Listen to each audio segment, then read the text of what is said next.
Welcome sa Durs 2.0. Fresh at nagbabagang happenings ba ang hanap mo? Mga padabarkads man yan o mga trending topics? Pwes, sagutin natin yan. Kaya naman isubscribe nyo na ang ating channel para sa mga nagbabagang balita everyday. Welcome back again sa ating YouTube channel mga Kadabarkads, and for today's video, ang pag-uusapan natin ay tungkol sa mga importanteng kaganapan sa loob at sa labas ng Itbulaga. Unahin nating pag-usapan ang tungkol dito sa vlog ni Raisa May Dizon na mapapanood lamang po ng mga naka-VIP pass. So pinapahulaan po dito kung ano daw po ang laman ng ref ng Team Raisa.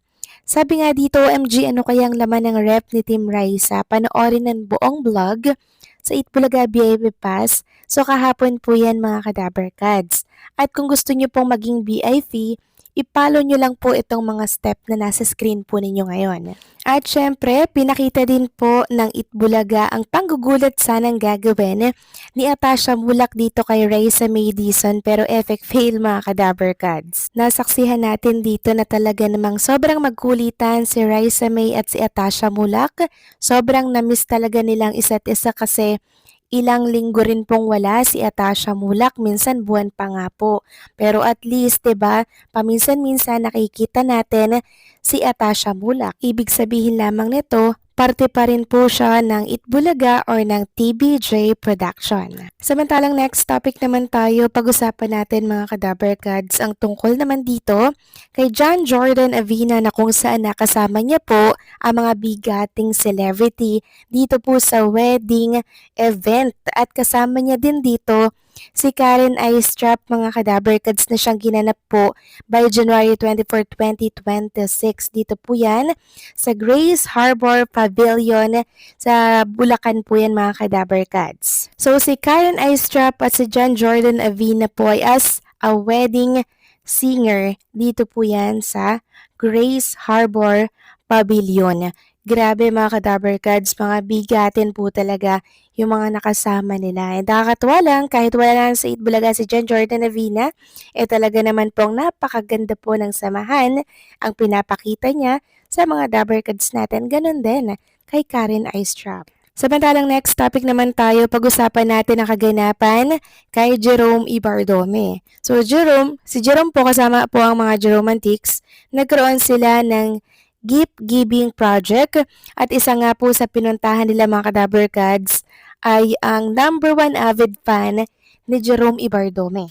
Nang makita nga po si Jerome Ibardome ng isang avid fan na to, niyakap niya po si Jerome at mangyak-ngyak siya mga Kadabarkads. Nakita din natin na talaga namang hands-on sila sa pagbibigay po ng tulong, mga grocery sa mga nangangailangan. Kasama niya po yung kanyang girlfriend na si Andrea. Sabi nga po ni Ma'am Christina Ignacio, "Today is truly a victorious day for the Jeromantics. Huge thanks to Jerome and Andrea for personally extending even the smallest help to our kababayan. It means more than words can say. No complaint, no air of being a star, just pure humility and genuine service. This kind of heart is rare. Please keep it up. You inspire us all." At nakita ko nga po yung mga binibigyan at naabutan po nila ng tulong. Wala pong katumbas or pagsidla na yung kasiyahan nila nang matanggap po nila yung mga regalo ng Jeromantics. And also, meron din pong mensahe mga Kadabarkads si Jerome Ibardome sa ating lahat. Sana daw isuportahan natin ang kanilang upcoming concert ng mga clones, February 14, 2026 syempre. Meron pa daw po mga natitirang ticket. Sinabi niya din doon mga Kadabarkads na yung kikitain niya po doon ay itutulong niya din po mga Kadabarkads. Nakakatuwa lang isipin na talaga namang nagiging instrumento si Jerome kasama ang iba pang mga clones sa ating mga kababayan na nangailangan po ng tulong. Next topic naman tayo, pag-usapan natin mga Kadabarkads ang tungkol dito sa mga singing queens natin. Sabi dito, wala pang sinasabi ang Itbulaga tungkol dito. Tanggal na ba ang mga singing queen at mga clones? Ang dami niyong issue sa buhay. Hindi gagawin ng Itbulaga to kung hindi nila alam ang gagawin nila. Sabi pa nga ng iba, hindi ako manonood kung wala si ganito, boring daw. Yan ang sinasabi ko sa inyo. Nanonood lang kung nandoon yung favorite yung artist. Wag ganon. Nagreklamo yung iba sa bagong segment. Ang sabi nyo kasi, manood lang kayo kapag nandoon idol nyo. So, sino kawawa? Yung idol natin kasi nawalan sila ng work eh.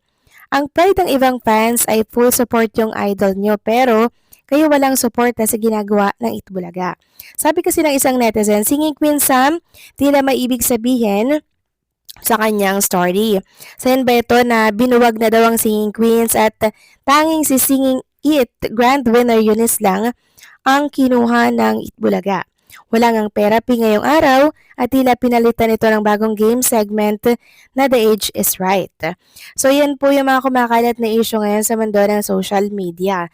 And meron nga po tayong nabasa na mismong si SQ Jin po sinagot ang isang fan na nagtatanong. Sabi po ng isang fan, Idol, bakit din na kayo nakikita sa Itbulaga? Tinanggal na ba kayo? Ang sabi po ni SQ Jin, Monday pa po kami, which is ngayong araw po ng Lunes. Alam naman natin na pre-recorded po ito, na record na po nila ito nung nakaraang week. Pero at least mga Kadaberkads, alam natin na andyan pa rin po sila sa Itbulaga kahit wala na po ang therapy. And meron nga po tayong napag-alaman mga Kadaberkads na as of January 2026, the Singing Queen remain regular performers on Itbulaga on TV5 po. While specific contract durations are rarely disclosed to the public. Current reports indicate they are not currently under a fixed long-term management contract with TBJ Productions as the late January 2026. So yun naman pala mga Kadaberkads. So hindi po sila naka-long-term contract sa Itbulaga. So according daw po dito sa isang insider, production insider in January 2026, the members are appearing on the show but have not yet signed as contract artists of TBJ Production. Their future involvement is currently determined on an as-needed basis or through short-term arrangement. So nakakalungkot lang mga Kadaberkads kasi hindi sila forever pong makikita or hindi sila forever yung kontrata nila dito sa Itbulaga. Lahat naman po ay may hangganan. Alam naman po kasi ng TBJ Production na yun lang po yung maibibigay nila. Diba talagang may ganyang kontrata? Halimbawa, 3 years contract ng mga Singing Queens or 5 years. Yung mga clones, ganun din. So ibig sabihin, pwedeng magpalit or magpasok ng iba pa ang Itbulaga kasi hindi po naka-long term ang mga Singing Queens natin or yung iba pang mga clones, 'di ba? Ganun lang po 'yun. So hindi natin masisisi ang TBJ Production kung bakit hindi po nila ito ni long term contract, 'di ba? Pero sana magbago po, 'di ba, ang desisyon ng management kasi talagang napamahal na po tong mga Singing Queens natin sa mga Dabarkads. And hopefully pang long term na po yung kontrata ng mga Singing Queens natin. Hopefully lang naman at sana po ay dinggin po ito ng TBJ Production. So sana po nalinawan na po ang lahat mga Kadaberkads na hindi po talaga pang long term ang mga Singing Queens natin at possible na tanggalin talaga sila sa Itbulaga kasi hindi sila long term contract sa naturang noontime show. So kayo ba mga Kadaberkads, ano po ang masasabi ninyo dito? Please comment down below and syempre, don't forget to like, share, comment, and subscribe.